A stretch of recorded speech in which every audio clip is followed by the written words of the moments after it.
The German Tiger tank, which first appeared on the Eastern Front in the autumn of 1942, quickly established itself as a formidable force on the battlefield.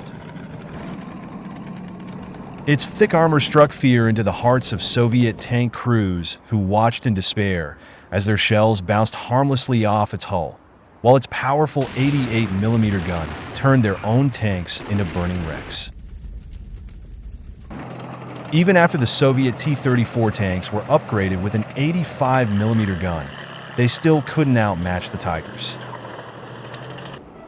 The Soviet high command knew that to turn the tide of war, they needed a new weapon, a heavy tank that could not only withstand the Tigers' fearsome firepower, but could also strike back with equal ferocity. The Joseph Stalin Heavy Tank, or IS-2, introduced in 1944, was a behemoth designed to be the Soviet answer to the Tiger.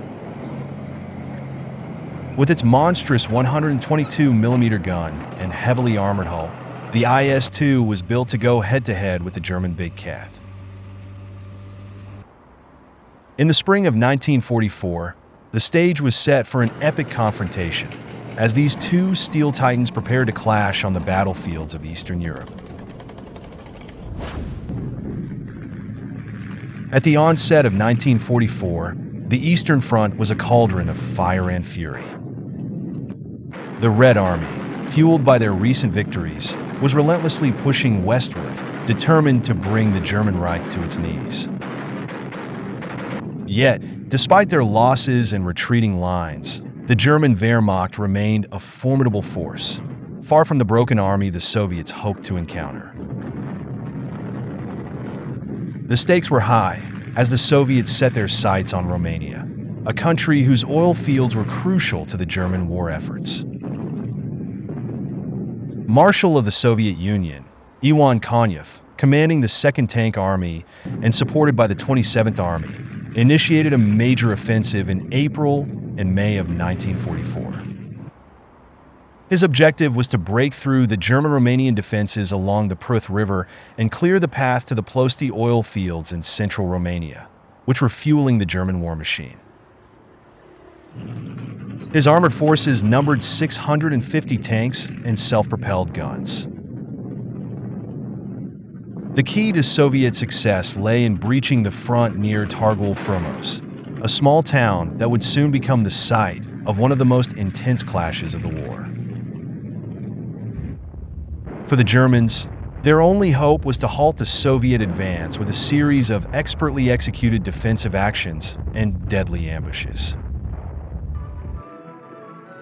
Although the initial Soviet advance toward Romania was swift, by April, heavy rains began to pour, transforming the ground and dirt roads into a muddy quagmire that brought the Soviet mobile units to a grinding halt. In the preceding 3 months, Soviet forces had liberated most of Ukraine, forcing the Germans to retreat 250 to 300 miles. However, this rapid advance meant that Konev and other commanders in the southern sector had outpaced their supply lines. Additionally, the heavy troop losses sustained during the offensive needed to be addressed. While some of this was mitigated by drafting male peasants from the liberated areas, it would take time to train and transform them into effective soldiers.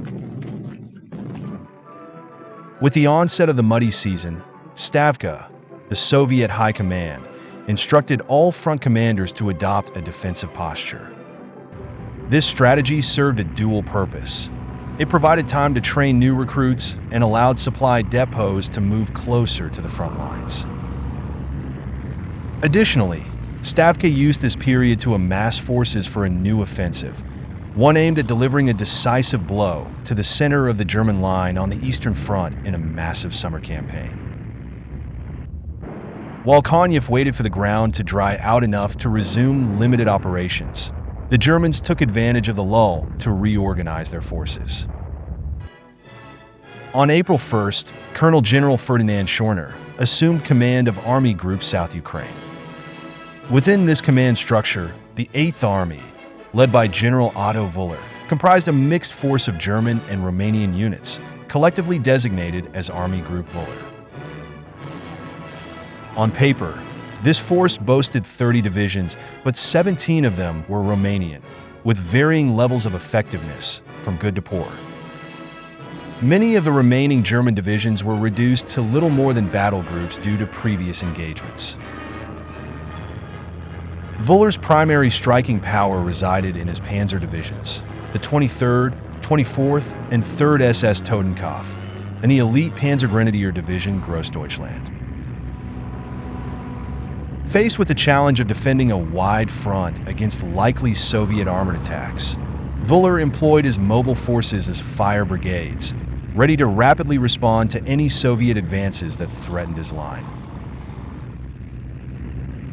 He strategically positioned them on the few reliable roads in the area to ensure quick deployment. The Grossdeutschland Division, GD, was well versed in such operations, having faced similar situations before. From January to March 1944, the GD engaged in several fierce battles around the Ukrainian city of Kirovograd, before retreating west toward the Romanian border. Upon reaching the border at the end of March, the division continued its westward movement, successfully repelling a Soviet attack aimed at cutting the Jassy-Kishinev rail line during the first week of April. In this action, the GD destroyed 89 tanks, 10 anti-tank guns, and inflicted heavy losses on Soviet infantry units. By mid-April, the division had established a defensive position stretching from Ruginoasa, about 12 miles northwest of Targul Frumos, to the Siret River, approximately 12 miles northeast of the city. The Grossdeutschland Division remained a superbly equipped unit, with high morale, as its troops diligently constructed their defenses. Each of the division's 2 infantry regiments was composed of 3 battalions, each battalion containing 4 companies of 100 men, along with a heavy weapons battalion per regiment. Additionally, the division included a Sturmgeschütz battalion, equipped with 35 to 40 assault guns, a combat engineer battalion, and an understrength reconnaissance battalion. The division's formidable armored force was comprised of the 4 battalions of the Panzer Regiment GD, each equipped with around 40 tanks. This regiment consisted of 1 battalion of medium Panzer IV tanks, 2 battalions of Panzer V Panther tanks, and 1 battalion of heavy Panzer VI Tiger tanks. The regiment's massive firepower was further bolstered by an armored artillery regiment and 3 batteries of lethal, dual-purpose 88mm guns. Commanding this formidable division was Lieutenant General Asso I Manteuffel, famously known throughout the Wehrmacht as the Panzer Baron. Despite his small stature, I Manteuffel was widely recognized as one of the finest panzer commanders in the German army. While the spring rains slowed the advance, Soviet forces were far from idle. Alongside training replacements and replenishing supplies, Konyev orchestrated a series of attacks to keep the Germans on edge. On April 16th, Soviet forces launched a surprise assault on a Grossdeutschland company stationed in the town of Bals, approximately 9 miles northwest of Targul Frumos. The Soviets managed to capture the town, but their hold was short-lived as a rapid counterattack from the Germans swiftly reclaimed the position. The persistent Soviet probing attacks led I Manteuffel to believe that a major enemy offensive was imminent in the Targul Frumos sector. Reports from his scouting patrols indicated a significant buildup of Red Army forces directly behind the front lines, and additional reconnaissance confirmed that something substantial was brewing. To preempt the anticipated Soviet offensive, I Manteuffel ordered a limited counterattack. On April 25th, 2 Panzergrenadier battalions launched an assault on Soviet positions near Hill 372. Supported by artillery and Sturmgeschütz, the Panzergrenadiers advanced aggressively, dislodging the Russians from their positions and destroying several anti-tank guns and 3 tanks. However, 2 days later, a a subsequent German attack uncovered an alarming development. Among the destroyed Soviet armor were the new IS-2 Joseph Stalin heavy tanks, armed with powerful 122mm guns. This discovery prompted an urgent enhancement of German defensive measures to counter the formidable new threat. Without delay, one Manteuffel's troops had expertly established their defensive positions. Although the Soviets held the high ground to the north, most of the enemy-occupied hills suitable for observation were about 6 miles away, too distant to effectively assess the German defenses. The shrewd Panzer commander recognized prime tank ground when he saw it, and the terrain the Soviets would need to cross en route to Targul Frumos was ideal for swift armored movement. However, this same terrain was largely open, providing the Germans with an excellent field of fire to target the advancing Soviet forces.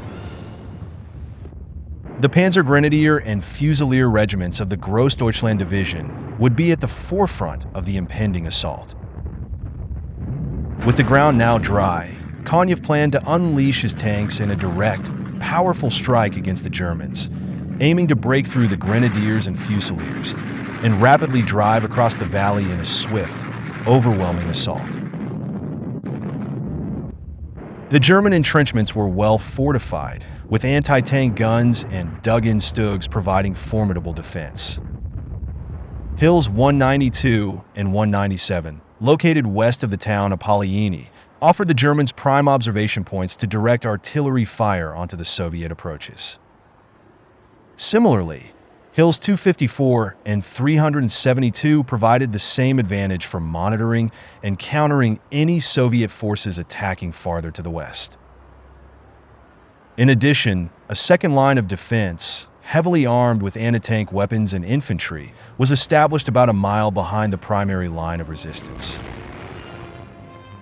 Most of the powerful Panzer Regiment GD was held in reserve near Targul Frumos, poised to counterattack any Soviet forces that managed to break through the German line.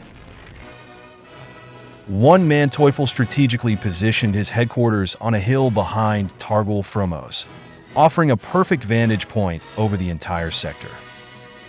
From this commanding position, the Panzer Baron and his staff were prepared to coordinate the battle with careful precision and control.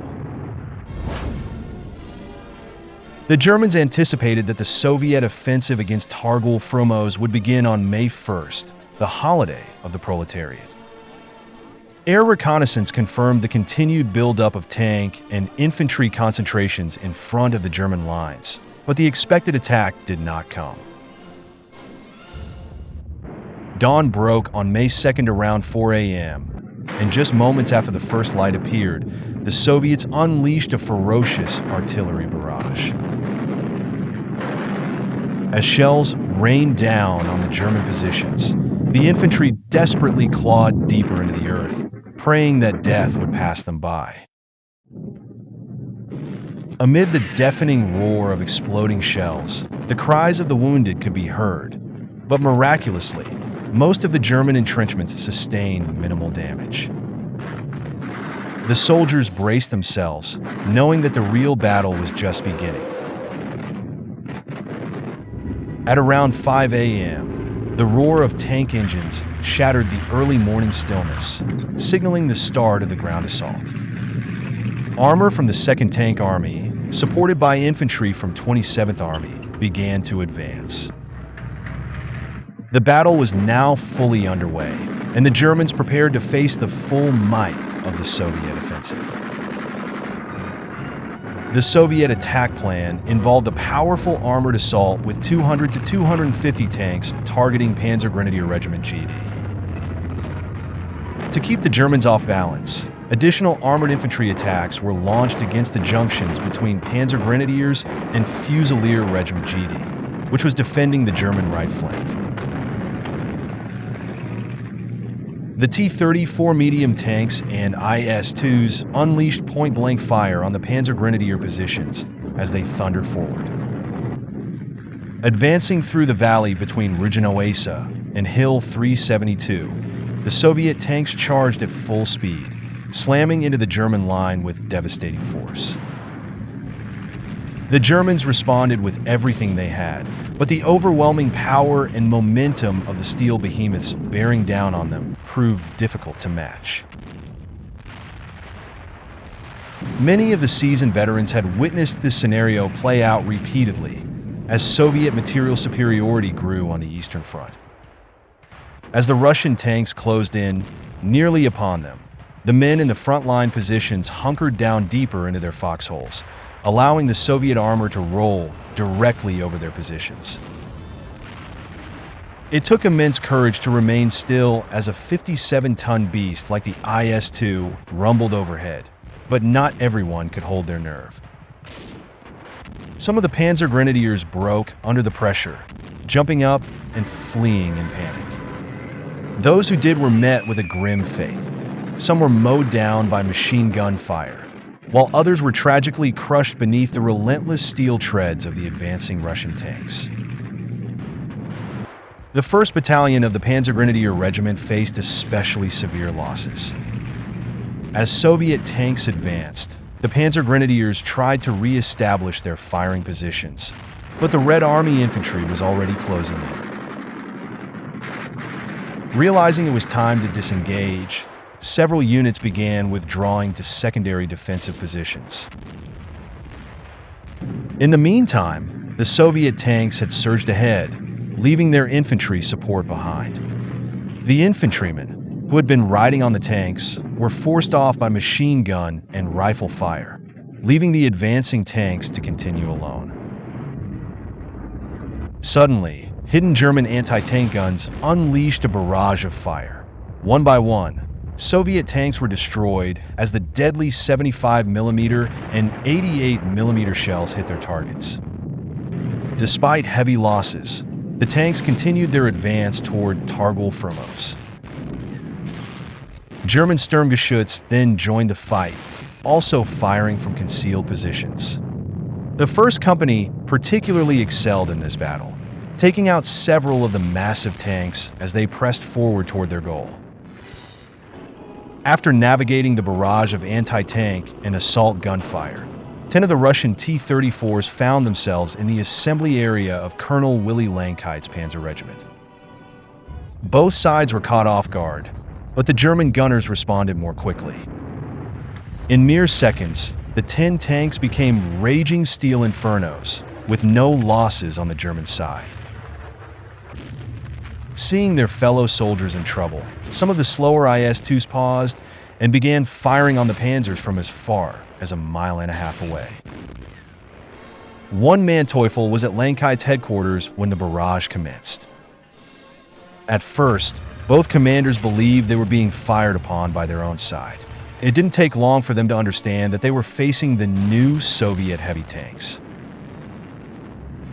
One Manteuffel swiftly contacted Major Herbert Gomill's 3rd Tiger Battalion, ordering a company of the heavy German tanks to confront the enemy.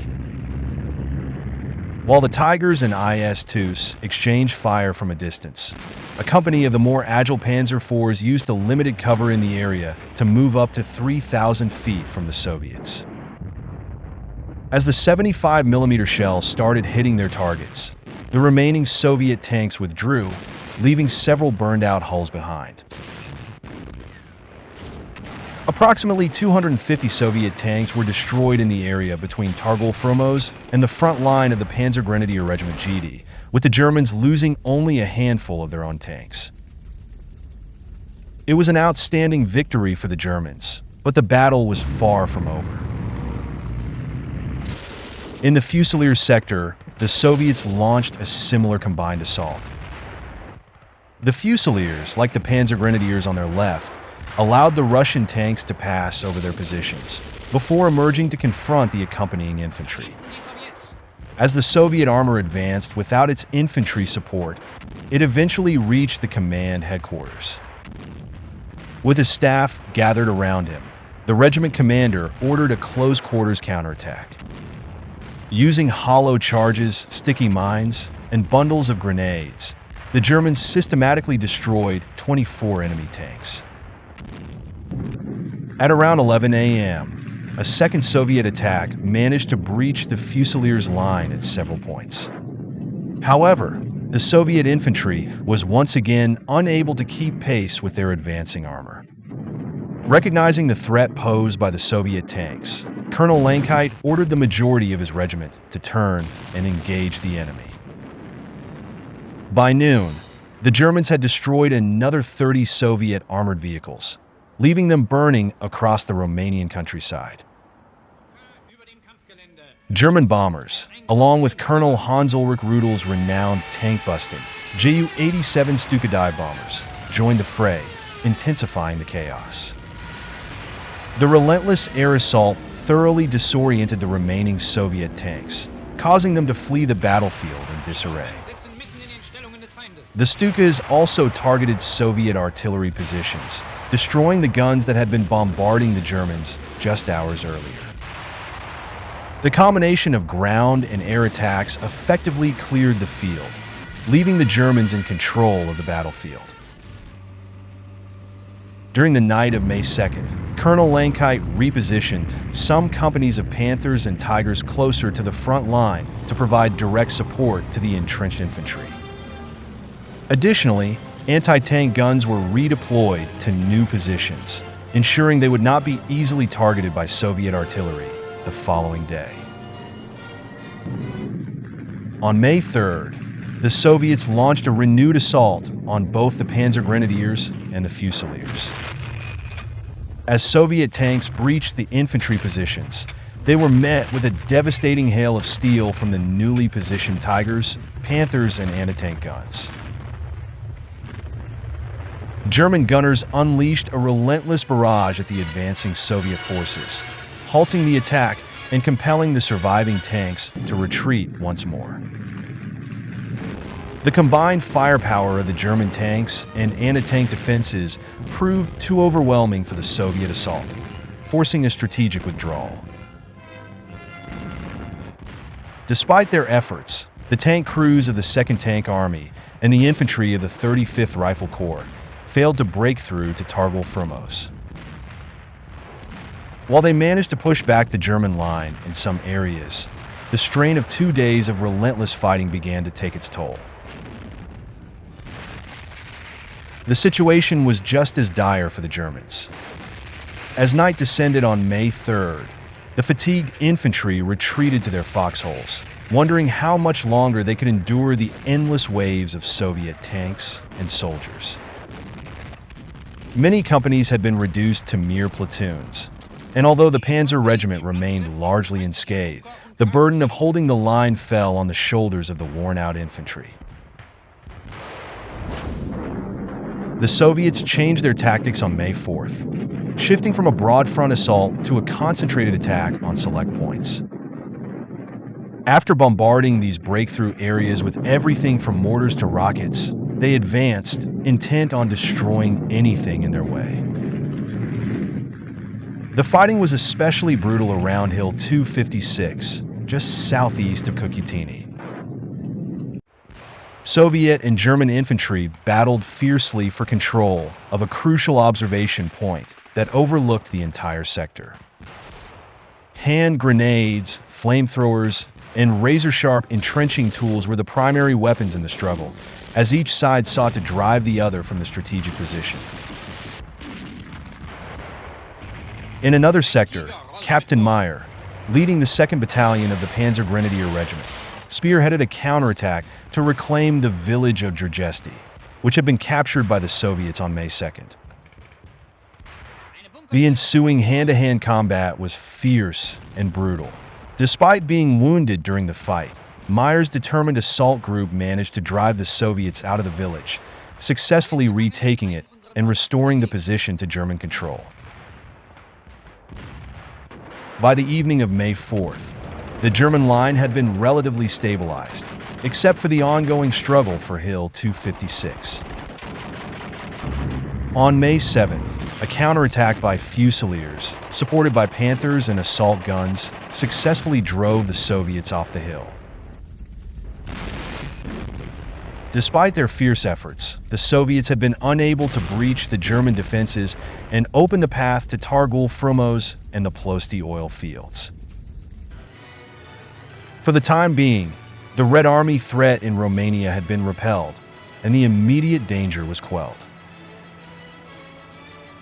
One Manteuffel and his division achieved a monumental defensive victory at Targul Frumos. Over the course of the first 3 days of battle, German forces destroyed more than 350 Soviet tanks and inflicted damage on another 200. The Grossdeutschland Division, however, suffered the loss of only 10 tanks that were permanently destroyed. Despite Soviet post-war accounts largely overlooking the battle, Targul Frumos remained a crucial study for NATO commanders well into the 1980s. It was regarded as a prime example of how a well-executed combined arms defense could halt a massive Soviet offensive. Reflecting on the battle years later, one Manteuffel attributed the success to more than just meticulous preparation. As he put it, in spite of the most careful preparations, the decisive factor in defense was the combat potential of the troops. It was this which allowed the defense to achieve the results it did, a huge fiasco for the Russians.